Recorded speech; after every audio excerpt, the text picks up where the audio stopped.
तो दोस्तों क्या हाल चाल है। उम्मीद करता हूँ सब मजे में होंगे। टेक ऋषि चैनल पे आपका एक बार फिर से स्वागत है। तो आज लाया हूँ मैं एक नया वीडियो। इस वीडियो में मैं आपको अपने Acer Nitro 5 में रैम एंड SSD अपग्रेड करके बताने वाला हूँ। यानी ये लैपटॉप जो आपके सामने पड़ा है ये मेरा Acer Nitro 5 है। इसमें रैम को कैसे अपग्रेड करना है, अलग से NVMe SSD and SATA SSD कैसे लगानी है, वो इस वीडियो में मैं आपको दिखाने वाला हूँ। और दोस्तों वीडियो शुरू करने से पहले एक बात मैं आपको अच्छे से बता देना चाहता हूँ। अगर आप में से कोई भी इस लैपटॉप को अपग्रेड करने जा रहा है, यानी इसको डिसअसेंबल करने जा रहा है, तो ये बात अच्छे से समझ ले। अगर आपने लैपटॉप नया लिया है यानी अभी वारंटी पीरियड के अंदर है तो इसकी वारंटी वॉइड हो जाएगी। तो दोस्तों जैसे कि यहाँ आप देख सकते हैं कुछ इस तरह का इसका बैक पैनल है। यहाँ पैनल के सेंटर में इसका एक स्क्रू दिया गया है एंड उसके ऊपर हमें कंपनी यानी एसर की तरफ से वारंटी स्टिकर लगा मिल जाता है। एंड जब हम इसे डिसअसेंबल करेंगे तो हमें ये स्क्रू खोलना होगा एंड ऑब्वियसली स्क्रू को खोलने के लिए हमें या तो इसमें होल करना पड़ेगा या इस स्टिकर को उतारना पड़ेगा। तो इस वजह से इसकी वारंटी वॉइड हो जाएगी। तो दोस्तों अब इस लैपटॉप को डिसअसेंबल करने के लिए हमें ऑब्वियसली इसे उल्टा रखना है, तो इस वजह से इस पे स्क्रैच ना आए। इसलिए अगर आपके टेबल पे किसी तरह का मैट नहीं है तो आप टॉवल का भी यूज कर सकते हैं, या अगर आपके पास कोई लॉन्ग माउस पैड है तो उसका भी आप यूज कर सकते हैं। एंड अगर आपके टेबल पे मैट है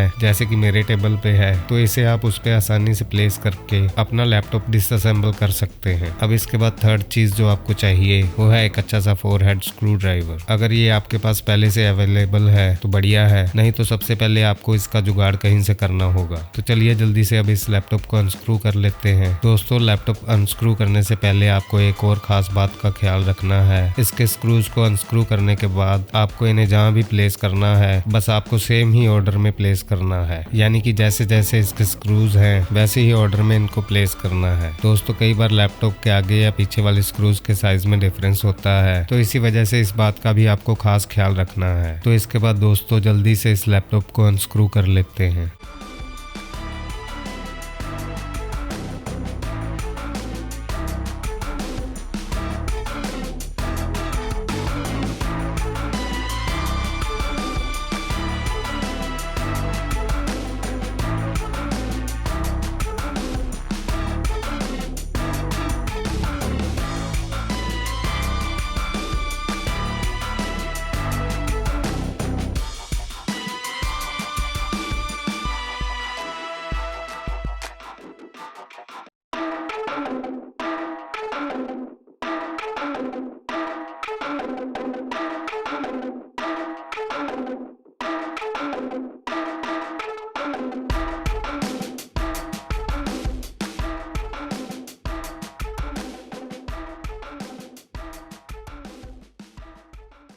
तो दोस्तों यहाँ पे आप देख सकते हैं मैंने इसके सभी स्क्रूज को अनस्क्रू कर लिया है। अब इसे ऊपर की तरफ उठाकर इसमें अपने नेल से या फिर कुछ इस तरह के टूल्स आते हैं या फिर किसी सॉलिड प्लास्टिक कार्ड का यूज करके यानी डेबिट कार्ड या क्रेडिट कार्ड का यूज करके यहाँ नीचे की तरफ सेंटर में थोड़ा पुश करके कुछ इस तरह से इसे ओपन कर लेना है। और दोस्तों इसके बाद धीरे धीरे से आपको अपने नेल या फिर अपने टूल को आगे बढ़ाते जाना है, जिससे ये धीरे धीरे से ओपन होता रहेगा।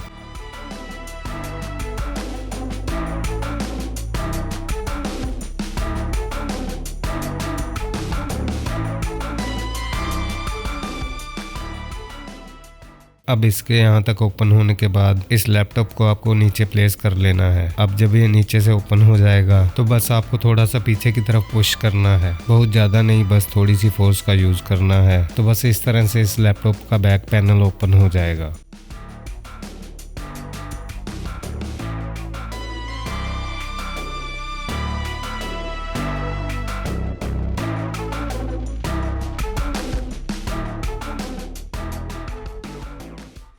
दोस्तों बैक पैनल ओपन होने के बाद अब इसे आपको साइड पे रख देना है। तो सबसे पहले दोस्तों इसकी बैटरी को रिमूव हमें कर लेना है, ताकि कहीं भी गलती से अगर हमारा हाथ टच हो जाए तो इसके कंपोनेंट्स में करंट होने की वजह से कहीं गलती से इसमें शॉर्टिंग न हो जाए। तो यहाँ दोस्तों कुछ इस तरह से इस जैक को आपको पुल करना है, यानी बाहर की तरफ निकाल देना है। तो दोस्तों ये जैक अब निकल चुका है, यानी हमारे लैपटॉप की बैटरी डिस्कनेक्ट हो चुकी है। अब यहाँ पे आप देख सकते हैं लैपटॉप के दोनों फैंस पे काफी डस्ट आ चुकी है। तो यहाँ एक सॉफ्ट ब्रश लेके आपको इसके फैंस को अच्छी तरह से क्लीन कर लेना है।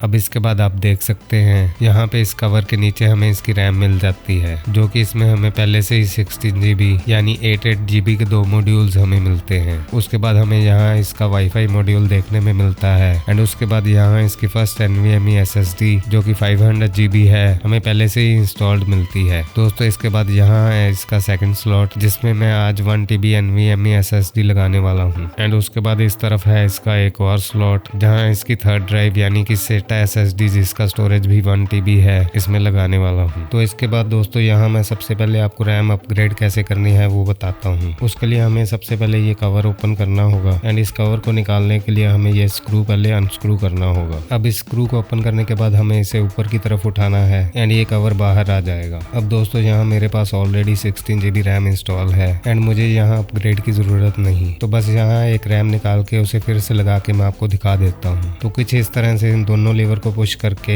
हम ऑलरेडी इंस्टॉल्ड रैम को बाहर निकाल सकते हैं एंड सेम इसी तरह से दूसरी रैम जो आपको इसमें लगानी है उसे लेना है एंड कट से कट मिला के इसके स्लॉट में हल्का सा पुश करके उसे इस तरह से लगा देना है। तो कुछ इस तरह से हम इसमें रैम इंस्टॉल कर सकते हैं। दोस्तों अब इसके बाद बारी है इसमें NVMe SSD लगाने की। तो दोस्तों मेरे पास ADATA की तरफ से आने वाली XPG Gamix S50 Lite NVMe SSD जो कि 1 TB है पहले से ही पड़ी है। दोस्तों ये Gen 4 SSD है एंड हमारा जो लैपटॉप का ये स्लॉट है जिसमें हम ये SSD लगाने वाले हैं वो Gen 4 SSD सपोर्टेड है। अब इसे लगाने के लिए हमें सबसे पहले स्क्रू को अनस्क्रू करना होगा। अब इसके बाद SSD को कुछ इस तरह से पकड़ना है यानी कट से कट मैच करके हमें इसे भी इस स्लॉट में लगा देना है।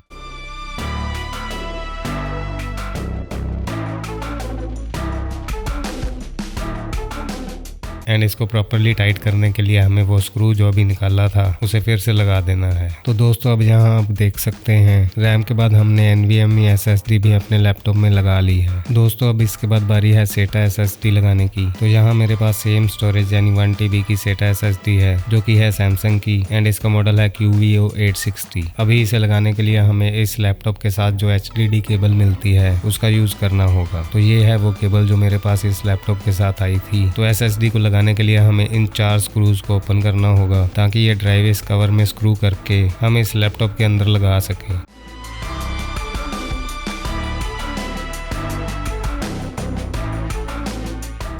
तो इसे अनस्क्रू करने के बाद SSD इस कवर में रख के हमें इसके चारों तरफ से इसके SSD के स्क्रू लगा देने हैं। ये वही 4 स्क्रू हैं जो हमें इस लैपटॉप के बॉक्स में एक्स्ट्रा मिलते हैं।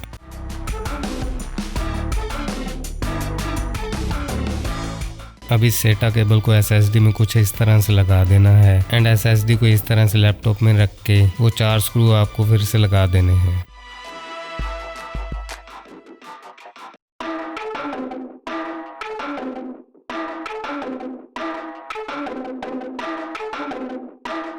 अब इस केबल को पकड़ के आपको इस HDD स्लॉट में अच्छे से बिठा देना है एंड इसको ऊपर से प्रेस करके लॉक कर देना है। अब दोस्तों आप यहाँ देख सकते हैं कि सभी स्टोरेज यानी NVMe एंड SATA SSD इसमें हम लगा चुके हैं एंड रैम अपग्रेड करने का तरीका भी मैं आपको बता चुका हूँ। इन सभी को लगाने के बाद हमें इसके बैटरी पोर्ट में बैटरी का जैक फिर से लगा देना है।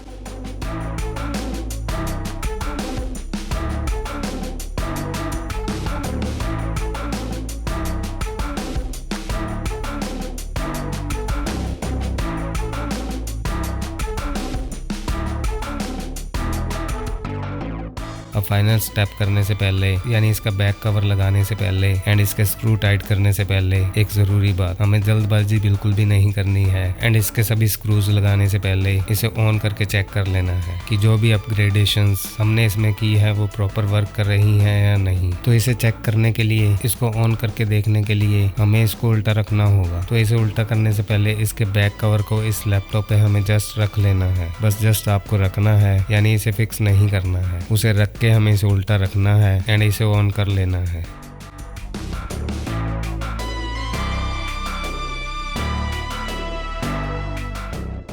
तो दोस्तों ऑन होने के बाद आप यहाँ देख सकते हैं जो NVMe एंड SATA SSD इसमें हमने लगाई है वो डिटेक्ट हो चुकी है। मेरी ये दोनों ड्राइव्स मेरी यूज ड्राइव्स हैं, यानी इन्हें मैं पहले से यूज कर चुका हूँ एंड ये ऑलरेडी फॉर्मेटेड है। बट जब आप नई ड्राइव लगाएंगे तो नई ड्राइव यहाँ डिस्क मैनेजमेंट में सबसे पहले आपसे फॉर्मेट मांगेगी, यानी विंडोज की तरफ से उसे फॉर्मेट करने के लिए यहाँ पॉपअप आएगा एंड फिर वो ड्राइव आपको वहाँ दिस PC या माई PC में शो होगी। एंड रैम अपग्रेडेशन को चेक करने के लिए हमें टास्क मैनेजर में जाना होगा, वहाँ जाके हम अपनी रैम को भी चेक कर सकते हैं। तो दोस्तों अब जब हम सभी चीजें इसमें चेक कर चुके हैं, सभी चीजें प्रॉपरली वर्क कर रही हैं, तो हम इस लैपटॉप के बैक कवर को लगा के इसके सभी स्क्रूज लगा सकते हैं। तो बस दोस्तों कुछ इस तरह से आप भी इस लैपटॉप को या फिर किसी भी और लैपटॉप को अपग्रेड कर सकते हैं। बस आपको कुछ बेसिक बातों का पता होना चाहिए जो कि ऑलरेडी इस वीडियो में मैं आपको बता चुका हूँ। तो दोस्तों बस यही था मेरा वीडियो, एसर नाइट्रो 5 लैपटॉप का अपग्रेड कैसे करना है। दोस्तों ये वीडियो आपको कैसा लगा कमेंट्स में जरूर बताना। प्लीज मेरे इस वीडियो को लाइक करना, मेरे चैनल को सब्सक्राइब करना एंड साथ में लगे बेल आइकन को प्रेस करके ऑल पे जरूर सेट कर देना, ताकि मेरे आने वाले हर नए वीडियो की इंस्टेंट नोटिफिकेशन आपको मिलती रहे। तो दोस्तों मिलते हैं किसी नेक्स्ट वीडियो में। जय हिंद, जय भारत।